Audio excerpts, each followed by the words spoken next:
to be here with these three leaders right here in San Diego that I look up to, and I've been able to follow the work they do, and I'm particularly very excited to hear from them as well. So, self-introductions. My name, like I said, is Carolina Alban-Stoughton. I'm the Senior Content Strategist for Calsense, a smart irrigation company based in Carlsbad. And I'm also the host of Calsense podcast, which is called H2Omics. And now I'm going to start with Laura right here. All right. Hi, everyone. Nice to have a good turnout here. I'm Laura Pitts. I'm the CEO at Carlsbad Educational Foundation. The foundation raises private funds for public education. Believe it or not, Carlsbad Unified is the second lowest unified school district as a per pupil funding in San Diego County. And so because of that, there are situations that there are gap fundings and just places where students aren't going to be able to get the most amount out of their education because of some of the deficiencies that they have there. So we are here to help fill some of those needs and help create some innovative ideas for teachers and students. And then prior to filling in this position, I've been with Carlsbad Ed for just over 3 years. Prior to this, I worked my whole career in for-profit education, and most recently was the campus president at a career technical college. So I've been on both sides of the house in terms of partnerships, but I think I've found my place in the nonprofit sector. Excellent. Thanks, Laura. My name is Ann Middleton, and I'm speaking today, full disclosure, on behalf of ECOLIFE Conservation, where I was formerly executive director. Since we organized this panel, I am now in a different position as associate director at an environmental organization called Wild Coast, but I'm not going to be talking about that today. But ECOLIFE Conservation is a great nonprofit organization based in Carlsbad with two major program areas, both of which focus on the way we cook, grow, and distribute food to make it more equitable and sustainable. ECOLIFE designs and builds aquaponics systems here in San Diego, which is like a marriage of aquaponics, growing fish, with hydroponics, growing plants in a soil-less ecosystem, to demonstrate and distribute food that is grown sustainably with 90% less space and water than conventional ag, which as our population grows and we grow with it by eating, we're going to need to eat more, and we're going to need to be able to eat with fewer resources. And then additionally, ECOLIFE Conservation builds fuel-efficient stoves around the Biosphere Reserve, Monarch Biosphere Reserve in Mexico. By building stoves that replace open fire cooking, it reduces fuel wood usage, which reduces deforestation in the monarch butterfly habitat. And I am so lucky to know AJ through that, because he is currently the board chair at ECOLIFE Conservation. Thank you for the intro. So AJ Van de Ven, CEO of Calsense. I work with Carolina. So we are a irrigation manufacturer. So we design and manufacture smart irrigation systems, primarily targeted towards school districts, colleges, universities, and other government agencies. We do several fun private projects as well. For example, we work with Microsoft up in Redmond, Washington. We do several theme parks around the country. We do parts of the DC National Mall. I've been at the company 17 years now. I started out of college as a junior software engineer and worked my way up into the CEO role. And for me, I'm honored to be here with especially this panel, because I feel as you achieve a certain point in your career and as a company reaches a certain point in its maturity, it's our responsibility to start to give back and get involved in the local community. And so I've been very heavily involved in several nonprofits. So I am chairperson of ECOLIFE Conservation. I'm also on Laura's board of trustees as well at the Ed Foundation, as well as involved in other areas like Cal State San Marcos Advisory Committee for the College of Business, things like that. So really excited today to share a little bit about how those partnerships have played out so far. Thank you. So one of the things we're going to discuss today, I think one of the key things that we want to get out of this session is just learning how to make those connections, how to have those partnerships, and also maintain them from the long run, especially from both ways, right? From nonprofits and from companies. So to start, Laura, how do you start a relationship and from scratch, and how do you maintain it when you're trying to partner with a business? Well, I think in my experience, there's two different avenues, and we push on both. And so I would say there's The first thing is just to really look at your own network. And so to look at the people around you, who are your neighbors, who are the people that you're meeting at a networking event, and just kind of understand who's around you. Because I will say, in everything that she's going to ask me today, the core of it is relationship building. Everything that you do, you really have to build an authentic relationship if you want to start a partnership and maintain one. So I would say, again, you can do it two different ways. You can either first start out with your network and figure out, oh wow, this person, I didn't realize that they are the chief operating officer at fill in the blank company, that, wow, they do have, I'll do a little research on them, and they do seem to match what my organization's values are. So I'm going to start a conversation with that individual that I just so happen to have barbecues with all the time on the weekend. That's one way to do it. You can also, in my experience, do the inverse, where you start looking at your corporations that are surrounding your nonprofit, and you start looking at all of their values that may be stated on their website, and you reverse engineer it. Who's on your LinkedIn that works for that company that is a relationship you currently have? And so that's how we've started most of our relationships, is try to figure out this common person that you already have a relationship with. And I think, did you ask the second one, how do you sustain it? Yeah, how do you make it last? Yeah, and again, we could take the whole time talking about that topic, but I would say the number one thing I've seen is that once you build a relationship with one or more individuals in an organization, is just to really figure out, like, how can you continue to create value for them. And so there are certain corporations that we have had really valuable relationships with, and we make it a point that those people, that company has at least one board member that sits on our boards, that we always are cycling through a new, fresh person that's super involved, that's also a representative of that company. And we also work really hard to meet the company where they're at, meaning that if a company wants to be engaged in the community, we want to create those opportunities so that, again, we're building relationships with individual employees. Yeah, I would echo a lot of what Laura said. And regardless if you're in the for-profit or the nonprofit world, we are all in the business of people.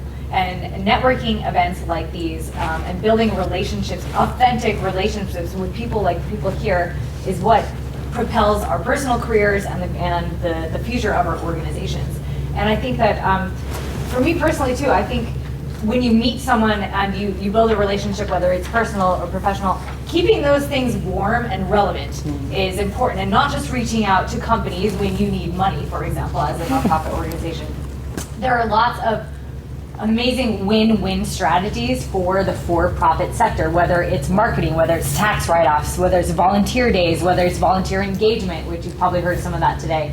And just tapping into what really the company and that individual is looking for can be like a self-fulfilling relationship builder.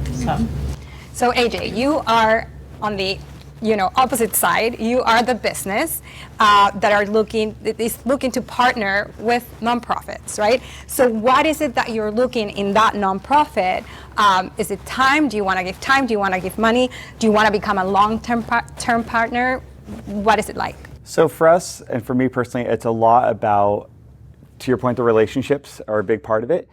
And we all recognize every nonprofit needs three things: time, treasure, talent.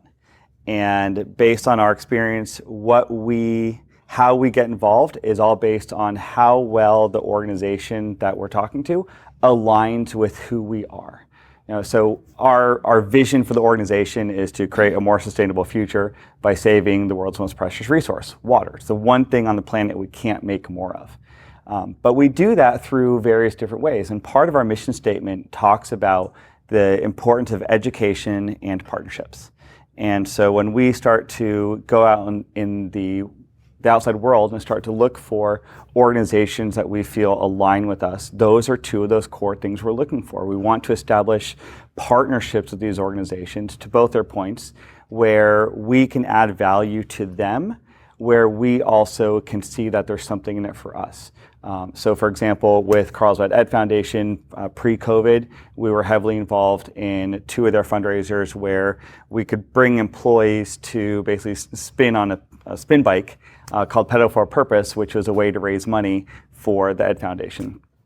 With other nonprofits, even with ECOLIFE, we talked about having our team go and actually pick some of the produce from their Aquaponics Innovation Center as a way to collect that and donate it as an opportunity for our employees to be part of what we do with the organization.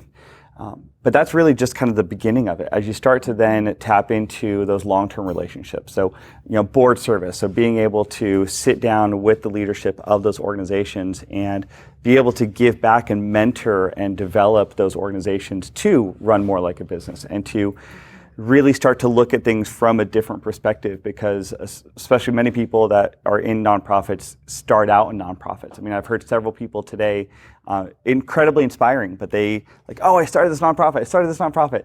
It's 6 weeks old. I started this nonprofit, which is great.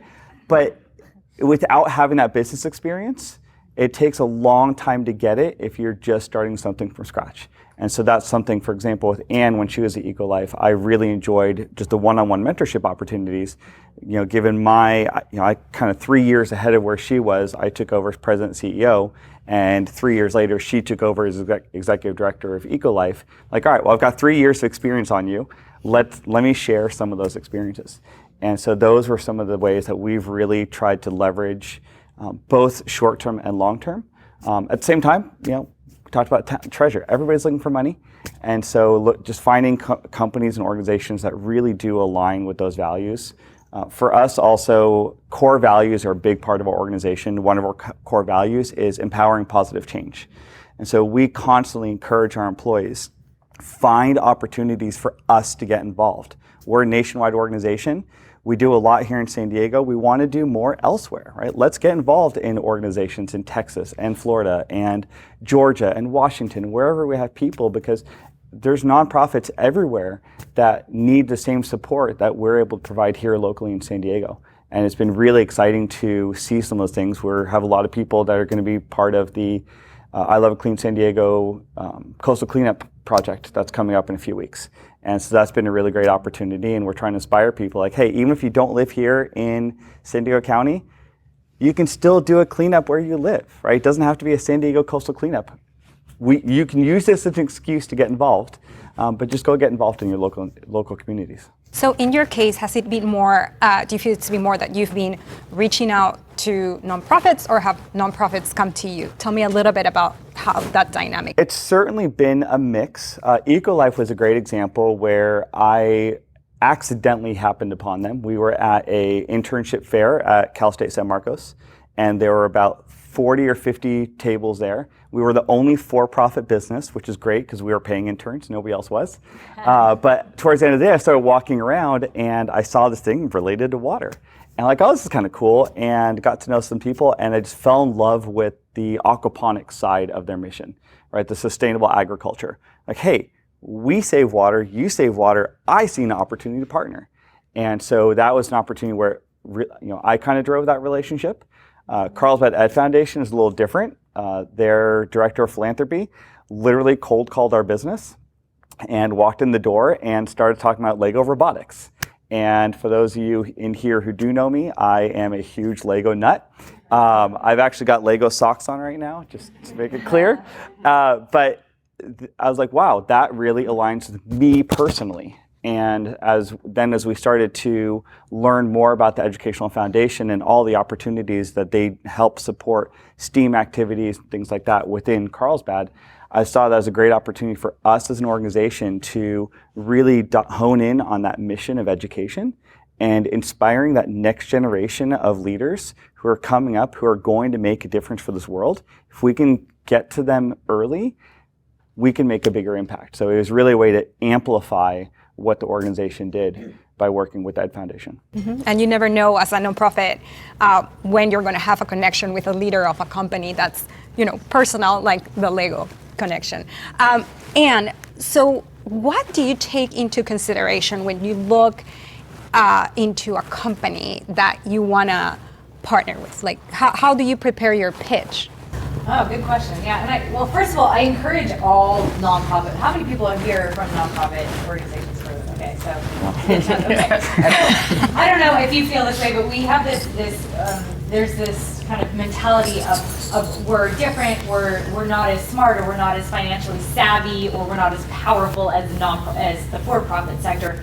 If you feel any of those things, stop it right now. And I can tell you right now, I have nonprofit, public, and private sector experience, and running and working in a nonprofit is by far more complicated, takes more energy, and is harder, no offense, in money, than the for-profit world. And approaching any business with confidence, first of all, and say, I deserve to be at this table, and I know you've got money, and I'm going to get it. You know, I mean, maybe don't say that exactly, but it's not your opening pitch. Back to preparing a pitch. Know your audience. It's just like anything else. Like, where do your core values align? What are their core values? Look at LinkedIn. Who are the people who work there? Do you have any connections there? Are there personal angles you can go at?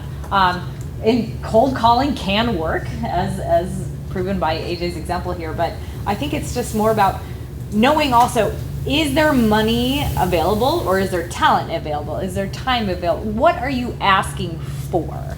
You know, don't just go in and say, I would love to partner with you. It's like, yeah, I'm busy. What does that mean? You know, partnership. What is the business going to get out of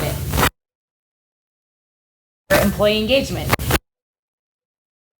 Is it, are you going to hashtag each other on Giving Tuesday sort of thing? You can't just go in needing stuff. You got to be prepared to say, here's what I can do for you. If you sponsor an event, or if you donate, or if you provide technical expertise, it's got to be a balance and not just this mentality that we often have as nonprofits of, I just need your money, I just need your money. You go in confident and say, here's what I can do for you. Approach it like a sales pitch. And I think even just having that kind of energy and confidence, you'll get people's time, for one, and then maybe that's when you tell the engaging story of all the awesome stuff that your nonprofit does, whether it's, you know, having a video prepared or photos prepared. You know your audience, know who you're talking to, and go in with confidence and what they are going to get out of it. What's been your experience, Laura? Yeah, I mean, I agree with everything that she said. I would say one of the things I would think about is I would approach a pitch like approaching applying for a job. If I'm applying for a job with a company, I'm going to read the job description. I'm going to tailor my resume to match the job description. And it needs to be authentic to me, because I don't want to do a job that doesn't work for me. But I'm walking in and I'm handing them a job description that matches what they're looking for. I would do the exact same thing with your pitch. So if I'm pitching two different companies for Carlsbad Ed Foundation, my pitch is going to look different, because I'm going to read what hopefully they do have a stated purpose of like what they're going to do, like a corporate social responsibility like page. Like, that's ideal. Really get to know that. And so you can kind of customize your pitch based on what their page says.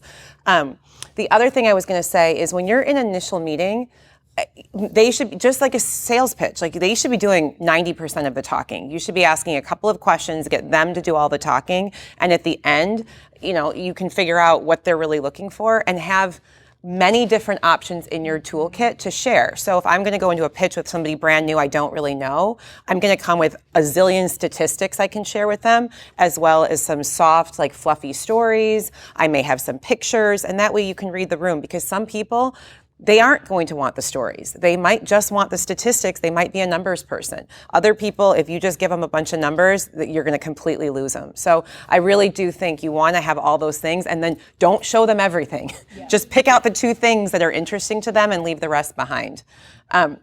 I don't know if this totally answers your question, but one thing, because I came from for-profit, I worked on the for-profit side for like 20 years, and I am a very like, oh, let's set a goal. I expect, like, let's hit the goal. Like, I like to have really concrete things. Moving into the nonprofit space and managing, I have a director of philanthropy that's full-time, and I had never been in this space. Managing a director of philanthropy was challenging in the beginning, because I do think there are times where she goes to a meeting and I'm like, what'd you guys talk about? And she's like, their kids.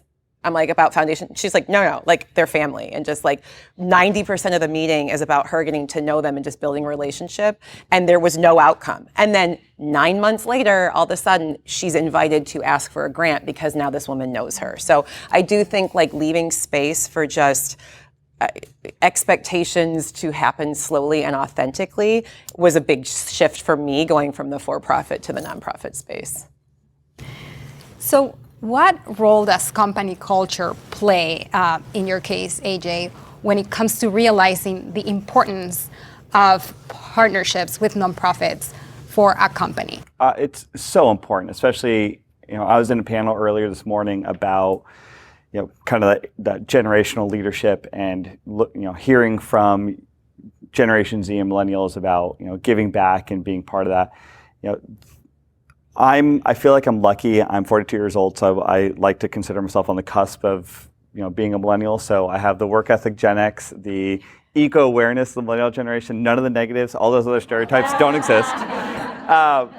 But it's especially with the younger generation, it's hiring people to match our culture.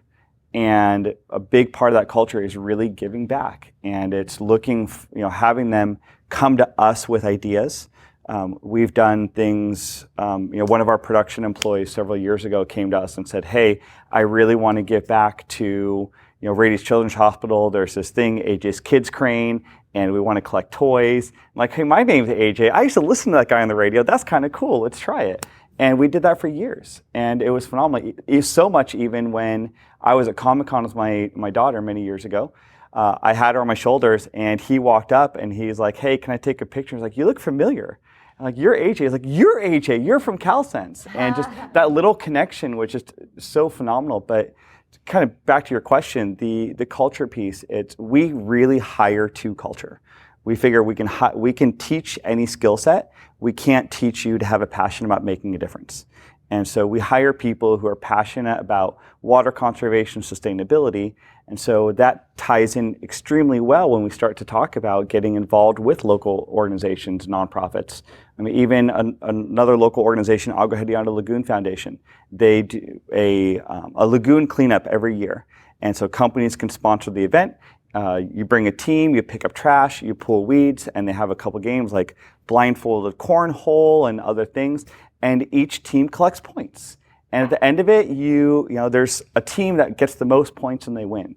We have participated in that last 5 years. It has been an amazing experience. The turnout we have, we get people to come travel from outside of San Diego County on our team just to come participate in that event because they want to be part of something that they don't get because they're not here local in Carlsbad. So to really sum it up, because we hire for culture, we found that those people are also extremely engaged in wanting to get us involved in more organizations out there. In fact, we're now a kindness certified company because we had several employees who saw at a Carlsbad Chamber event, kindness certified company, like, hey, we do a lot. Why aren't we kindness certified? Like, it's a great question. Why aren't we? And so we went through the process, and now I can proudly state that. I've even got a little bracelet on under here. So, it's just really amazing that somebody else came to us and said, in our team, is it, can we do this? We want to be part of this. And it's a whole different avenue. Talking Ann and Laura talking about, we can go out and we try to pitch, but there's a whole other side of just being out there and having a brand and reputation out in the industry as a nonprofit. Like, hey, we make this impact. Find your target audience, and then figure out ways to make them your spokespeople, so that they then go out on your behalf and reach out to their own companies and come up with ideas to get involved. That's right. How do you guys tap into those kinds of company cultures where it's pretty much a core value to give back? I actually don't know how some of these initial relationships started because they started before my time, but I do think one of our special relationships that we have, it is a core value of the company. I mean, it's everywhere from they do like a double match on Giving Tuesday. So they're like really invested, like they're trying to invest in their employees to invest in the community, but they also they pay their employees a certain, I believe you do this too, or I think it was you. They pay their employees for a certain number of hours per year to go out and volunteer in the community. You guys do that, right? And so what's happened is we've built some of the foundation programs that our Carlsbad Unified School District students really do require a lot of volunteer work, and these volunteers are coming from these corporations. And so one thing I actually got, if you guys were at the first general session after lunch, and they were talking about those video givebacks, I'm like, whew, we're not doing that, and we should be, because it's like such an easy give back. And so, it's a small group of employees at this particular organization that have been really involved with us, but I'm excited to kind of get the word out to all of them. And at this company, it's a large company. Again, we've got these individual relationships with managers and employees there, and then we do have a pretty special and close relationship with I don't know what her title is, but whoever's kind of in charge of outreach for the whole company, we do have a one-on-one relationship with her, because when it comes to grant funding and actually like getting them to pay for things, that's the relationship that we're really honing on for the actual dollar amount. But I do think that relationship is strong because of what we've built with the individual employees. And we just had a board member roll off. Our board terms are 2 3-year terms. So he had been on for 6 years and he rolled off. And as he was rolling off, I'm like, who are you tagging? Like, we have to have somebody from your company. This is extremely important. And we'd been talking about it for several years. And so when he rolled off, somebody else rolled on, so we can kind of keep that relationship going. How about you, Ann?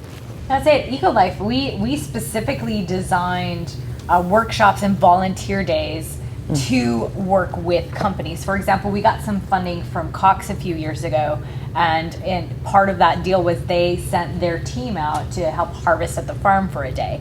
And I think I'm seeing that a lot also in grant applications or corporate funding applications, where they want to bring a team of people to work specifically in your organization, get to know the work that you're doing, and have a give back day posted on social media. Everybody wins. So if you don't already have something organized that resembles like a corporate volunteer day, highly recommend thinking about doing that in a way that is super engaging for those employees, and build it in like a team building thing, bring in lunch and facilitate a really fun day, but also they're getting to know your organization better. Yeah, and I'll jump on that as well. So we host an annual company meeting. We fly all of our employees in. And that's exactly what we did with Coastal Roots Farm in Encinitas. So we had partnered with them, and so we were able to help perform some of the setup they needed for a big event that they were having that coming weekend. And just, seeing all of our team members, covered in dirt with shovels and picks and building fences, it was just so cool. We completely bonded over that experience, and it was incredible. And for those of you who've met Javier, he always does this post social media with him and the people there, and it was just so cool seeing that on social media. I wasn't expecting to get any external marketing out of the process. I was just looking for the internal, but it was just so cool. The amount of engagement we got from that post that we didn't even post that he posted was absolutely incredible, and we had an absolute blast. It was so much fun. Actually was there too, and it just was, it felt very genuine. People wanting to be there, people wanting to help, and people look back to that event and still remember it, and it's a good positive experience for the employees that they recall it and remember it and want to do it again. So can you give me, Laura, an example of a successful partnership that your organization is really proud of, and give me a little bit of a timeline of how it started and how it's going right now? I'm trying to think of one that's different than what I've already shared. If you have one off the top of your head, I'll let you go first. But I guess I have another one. We have a partnership. How did it start? I'm trying to think if I have a new one that I can share the whole structure with you. But one of the partnerships that we have, again, it's similar to the thing I was saying with robotics, where it's like there's a lot of employee engagement as well as dollars behind that money. We've had some need for space where students can come and do different activities. And so we have an organization that will invite our students into their building. And that actually has been pretty successful for us too. We needed engagement from the employees to be our students' mentors. And so we were able to work it out with the company that we could bring the students to their place of business, and so the employees could come mentor the students like 4 or 5 o'clock, so at the end of their work day. And so one thing I will add with that, and this isn't exactly your question, but now that I'm thinking about this particular company, one of the things I would say too is making sure that you can evolve along with a company. And so we've had situations where we've started out relationships with local companies, and they've grown and they've got a lot bigger. And it's interesting. And again, most of you are a nonprofit, so maybe this is intuitive to you, but it certainly was not to me. Trying to get relationships with large companies, you're like, wow, they have so much money. Wow, they clearly could help us, our small organization. But the larger they got, the more interested they were in the United Way or with like just really large nonprofits. And so we started out with some relationships, like really impactful relationships with local community, with local businesses. And as they grew, the investment they had in us shrunk. And so I do think, too, it was kind of us reevaluating. And in this particular example where we were going to their site and their employees were mentoring us, that's still happening, but they're growing. And so we're trying to reevaluate that relationship and how can we continue to add value so that their employees who do all work in Carlsbad and have a real tie to Carlsbad, how do we continue to harness that so that even though they want to have this big global impact, they still have a community focus. And so we haven't fully figured that one out, but I do think, again, it's trying to meet them where they're at. If they want employee engagement, making sure we're creating something that their employees are really driven to desire so that the employees are the ones advocating for the nonprofit. I have a great add-on to that. So we have ECOLIFE Conservation has a great partnership with a company called La Monarca Bakeries. And when the relationship started, at the time we were thinking, we would love to partner with a big organization like Starbucks, for example, and because they give money to the saving water and all that sort of stuff. But La Monarca Bakery is a fantastic example of what you're talking about because they started out as a little brick and mortar store in LA. They do it's kind of like a Mexican Starbucks for lack of a better term. They do coffee, but like really good pan dulce and cookies and things like that. Now they have, I think, almost 10 brick and mortar stores and a huge online business. And they're now in Southern California available in Costco, World Market. And as the name suggests, La Monarca it aligns well with ECOLIFE's mission of helping save butterfly forests. The CEO was on our board for some time, but now 1% of their online sales profits go back to ECOLIFE. But to Laura's point, right sizing your partnership, because at the time that the partnership started, ECOLIFE was pretty small, La Monarca was kind of small, and there was this organic thing about the butterflies and of the partnership there. But as both organizations grew, the partnership grew along with it, and we're kind of growing together. For example, in April, they wanted to do a big Earth Month celebration, and I think ECOLIFE received over $10,000 from specific sales just from that month promoting ECOLIFE and cross-pollinating on social media. Through that Earth Month, like Jessica Alba is now a follower of ECOLIFE and things like that. So it's about finding the right people at the right time and right sizing, and don't always go after thinking, oh, the big companies have all the big money. Also, look at the economy. Just because they have a lot of money doesn't mean that their profits and earning and EBITDA are huge, right? Their line item, their discretionary line item for givebacks or for marketing, as it may be, might not be there right now. So don't always assume that just because they're big and have lots of money that they have a lot of money to give back to you. So, yeah. So in your case, AJ, what is a successful partnership that you can share about? I think these are both prime examples. Fortunately for me, it's easy. Honestly, I'll use the relationship that developed with Anne. When I first started getting involved with ECOLIFE, or Calsense became involved with ECOLIFE, Anne wasn't even there yet. I had met her briefly through the San Diego County Water Authority when she had worked there in the past, and like I said, I kind of fell in love with the aquaponics side. We actually modified our landscape irrigation controller to tailor it to aquaponics, where we could measure flow between the grow beds and measure different chemicals in the water and things like that, so they could look for leaks and detect when their pump turns off, because pump turns off in a system where you've got waste from fish that needs to circulate through to become nutrients for the plants. That water stops circulating, and guess what? Everything dies. And so, wanted to make sure that we could help protect that. And so I was nerding out on the tech side of things and the water conservation side of things. And then Anne joined, and she started off as general manager, and we started talking, and just huge vision and goals for this organization beyond what I even knew about. I knew they did this Mexico program with the sustainable stoves, but I had no concept of what that actually meant. And it was through Anne and getting to know more about that my person became even more vested in it, to where I was able to even join one of the trips down to Michoacan, Mexico, to go see the monarch butterfly biosphere, which is a life-changing experience, by the way. If you've never even thought of it, you have to look it up. It is the most mind-blowing experience ever.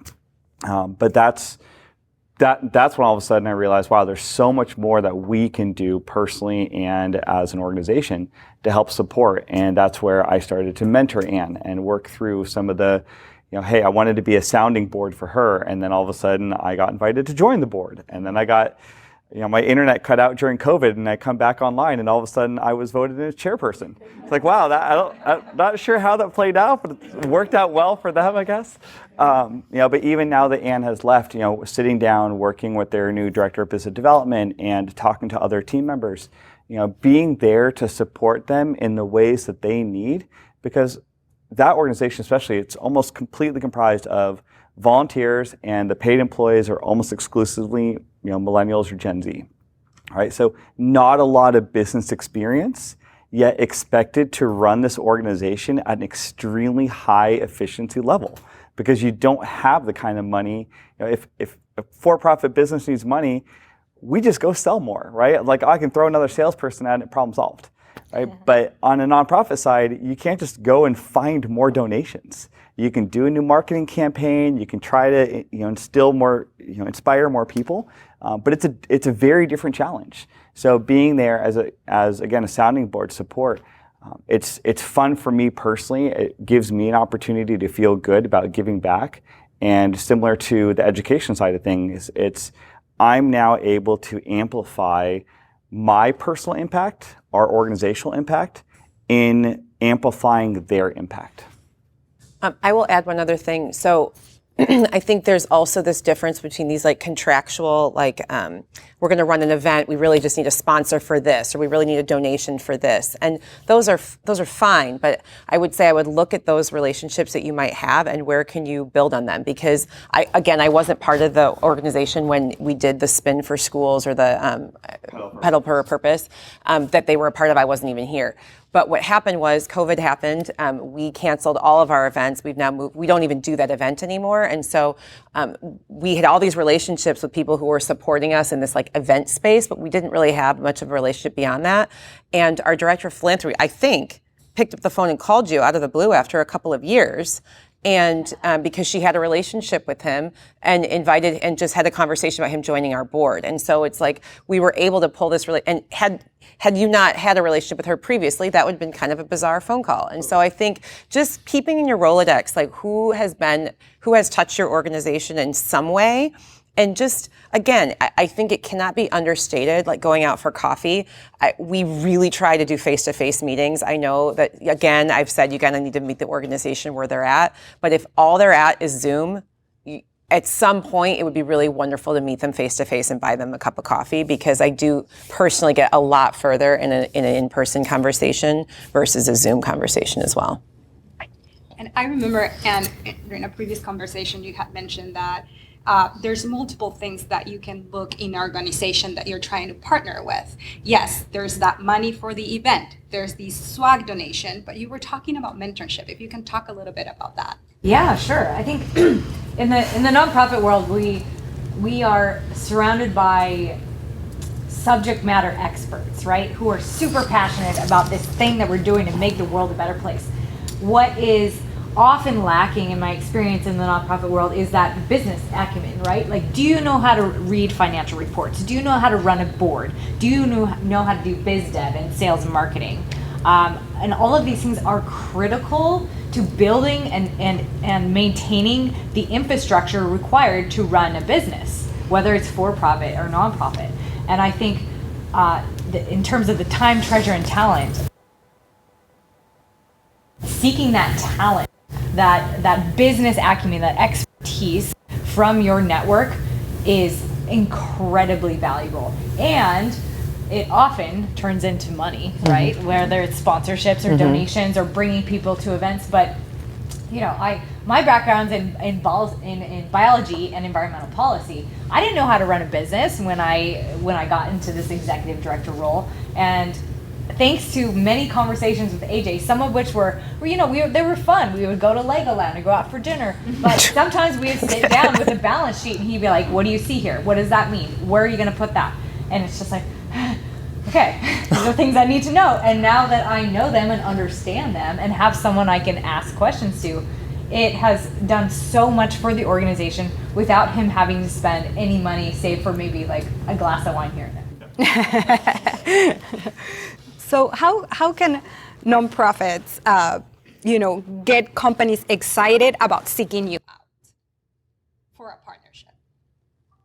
I think the things, first of all, I will re-emphasize what I already said. Like, I'm very excited to go back like tomorrow and start working on some of these thank you give back videos, because I do think one of the things we have done well, we have a really, I think, outstanding like impact report. And we do, again, it hasn't been company specific, but I do think we do a good job of just like taking quick videos and really, really showing what we do. We are unique in the fact that because we support the school district, we always are getting brand new kindergartners and we're graduating seniors. And that community of students, those parents are the ones that work in the community. So I do think when we're able to just share some of the really great stories that are happening from our students, we're able to get local communities' attention. But we also, we are involved with the Chamber of Commerce. We do attend our partners, galas to kind of meet, support them. So there's a lot of ways. I do think the networking, just the traditional networking, and then having a good website that really shows what we're doing and videos that really show what we're doing has been really helpful. Mm-hmm. How about you, Anne?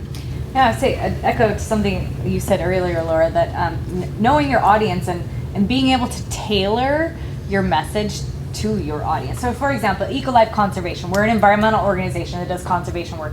What does that mean exactly? What can we talk instead about women's empowerment? Can we talk about feeding families? Can we talk about educating children with our education programs? Can we talk about like climate change? And at lunch today there was that deck of the UN SDGs, right? We work specifically on at least 7. We are certified in helping achieve goals in 7 of those SDGs. So for example, we went to UBS.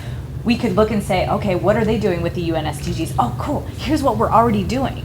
And just being able to talk about the work that you're doing and is totally awesome in a way that resonates with the person you're talking to, instead of, it gets, especially if you get nervous talking in front of people or giving presentations, for me, sometimes I go right back to, okay, here's our mission, here's our vision, here's our KPIs, here's what we do, isn't it great?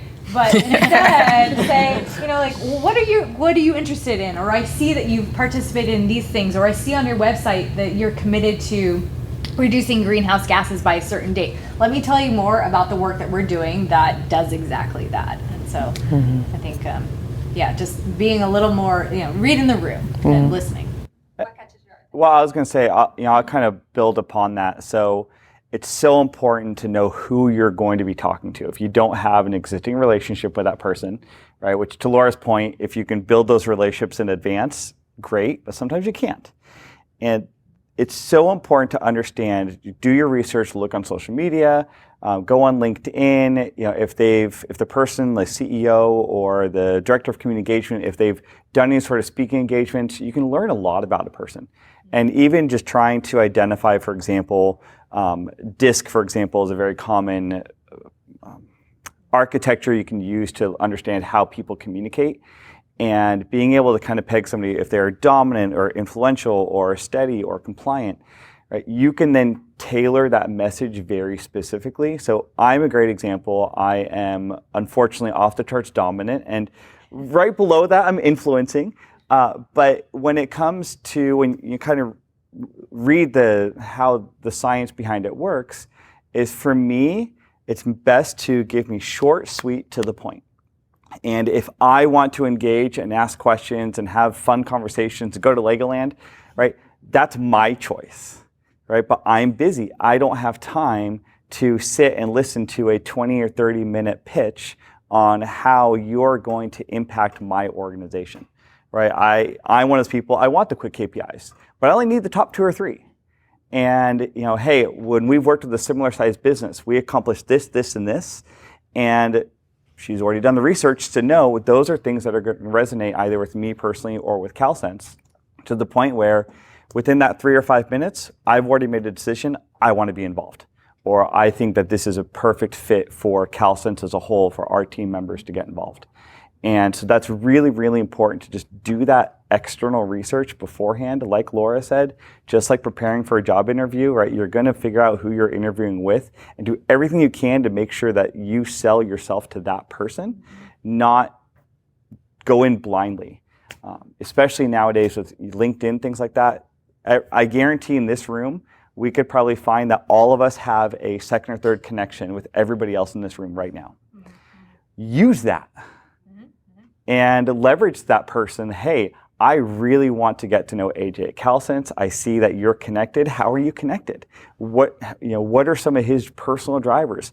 What do you know about Calsense? What do they care about? And then you do your own research, and now all of a sudden you walk in the room and you already know them. They don't know you, but you know them.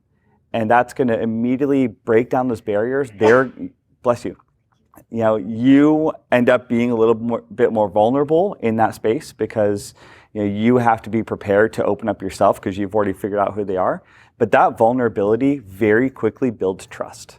And that's really what you're trying to do. You're trying to build trust, because if you can get that trust, then it's pocketbooks open and time becomes available and talent becomes available because of that trust. I'm going to add, can I really quick, to the flip side of that, assume that they have also done their research, Sure. Before you go into any of these meetings, scrub your own personal social media if you haven't already. But look at your organization's digital footprint, right? Not just what your website and your social media says, but are you on Charity Navigator? What does your rating look like? Or some of the other, like GuideStar, or is your logo up to date? Is your EIN publicly available? Are your financials available? Is your 990 somewhere where people can look at it? Because if someone's really looking and investing in you and your company, they're probably going to do their research too. And you want to make sure that they're finding the information that they need easily, that it's consistent, and it's professional. Yeah, and that's a great point. So to piggyback off of that, there's a nonprofit that effectively through a little side way came to me, and I was like, oh, I want to do a bit of research on this.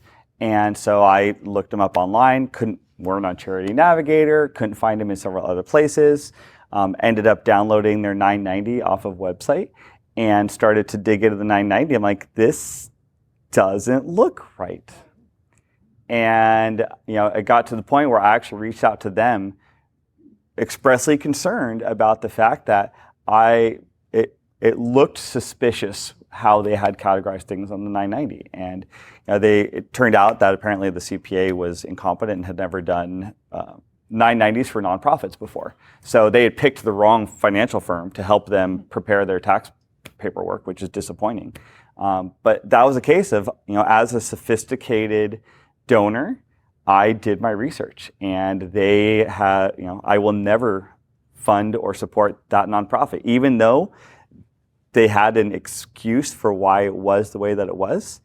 They lost all trust instantly off of one financial document, and which is publicly available. All of your nonprofits, all your 990s are on the internet. Mm-hmm. So it's important to make sure that your organization's doing the right things to prepare for those sophisticated donors.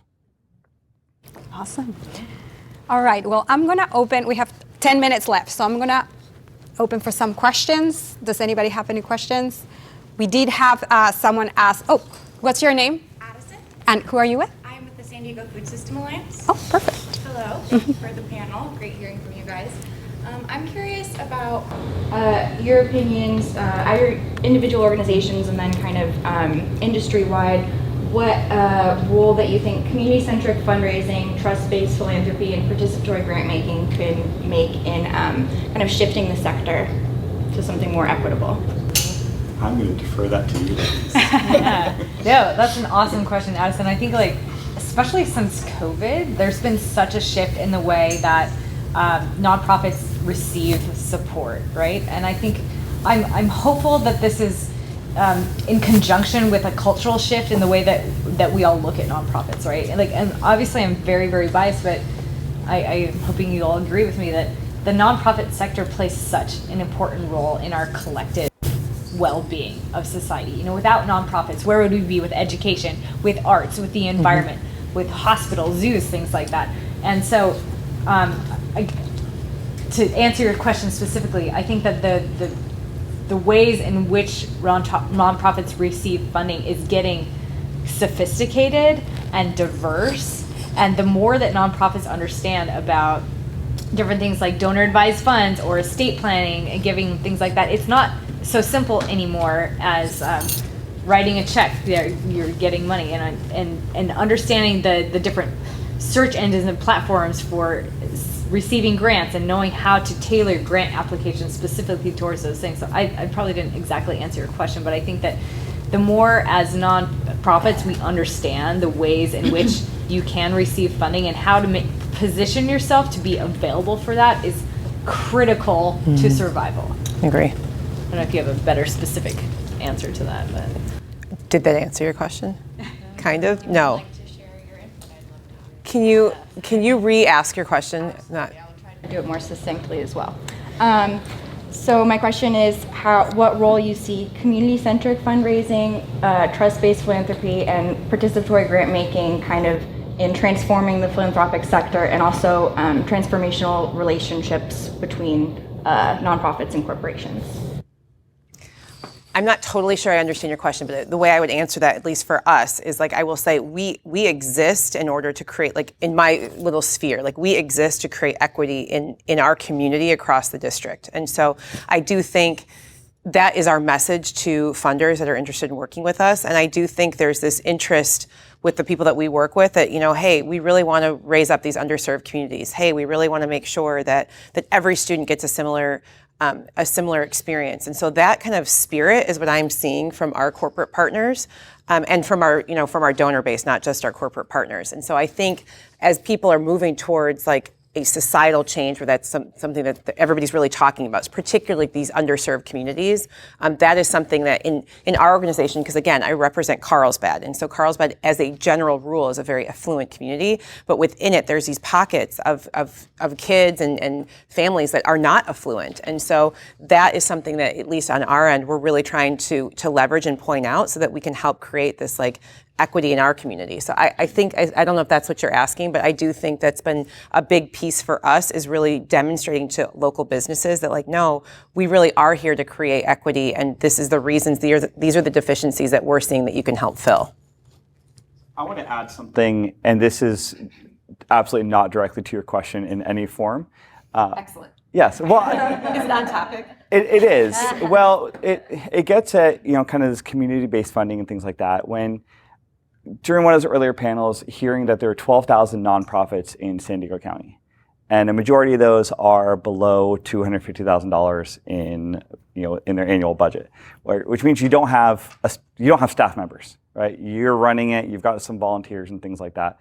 In the private sector, in the for-profit sector, there are mergers, there are acquisitions, there are private equity roll-ups where organizations that have similar missions and visions or even adjacencies look to each other and realize, hey, if we combine our resources into one, we will be much more efficient than if we're both fighting and competing for the same market and the same money. We can, optimize our back office operations. We don't need 2 HR departments, 2 accounting departments, right? I was shocked to hear that there were that many nonprofits, but then I realized because that strategy doesn't exist in the nonprofit world, right? Yeah. 12,000 nonprofits, so many at that small number. I can't imagine how many nonprofits are literally doing the exact same thing, not even realize it, fighting it for the same dollars, right? If you could combine 10 small $250,000 budget nonprofits into, that are all focused on maybe homelessness within the city of San Diego, and you combine those into one, you theoretically have a $2.5 million budget, and now you have an impact. Now you can make a real difference as opposed to fighting for scraps. And I don't know how to make that happen, but I feel like there's such an opportunity in conferences like this to network with other similarly focused organizations and try to figure out, are there ways to partner together or even to merge to really improve and increase that impact beyond the little scope that you might have within your little realm. Yeah, share your overhead, share your admin. And I know we all get attached to our specific mission and our specific outcomes, but to AJ's point, like if you could amplify that by partnering or absorbing mergers and acquisitions with another organization, why wouldn't you? Any other questions? There's a question that came in through the app. I was so excited before using the app. So the question is, what are some of the most important criteria in prioritizing the right partnerships for your organization? I feel redundant on my answer, but you've got to find this match between what you do and what they're looking for. And so, for example, if you've got a company that states that they're really interested in combating homelessness, I should not be reaching out to them because that's not what I do. And so I really think like finding a real synergy between like what is really genuine to you and what's going to be genuine to the company is like absolutely the number one thing. I do think there are times where you can do a cold call if it matches, but I will say when you're misaligned, there's nothing that's more of a waste of time for everybody. So I would definitely do your research before making even any sort of outreach. Yeah. And look, don't lose hope because there's definitely a handful of companies out there who do match. For sure. All right, any other questions? No? All right, well, thank you so much, you guys. I hope that you all are able to take something away from this discussion, and please make sure you come to us after. We're going to be around. I'm sticking around till the end. So if you want to reach out, connect with us. And if there is any way we can help you just navigate that journey of finding your right match, please let us know. And thank you to AJ and Laura. Thank you so much.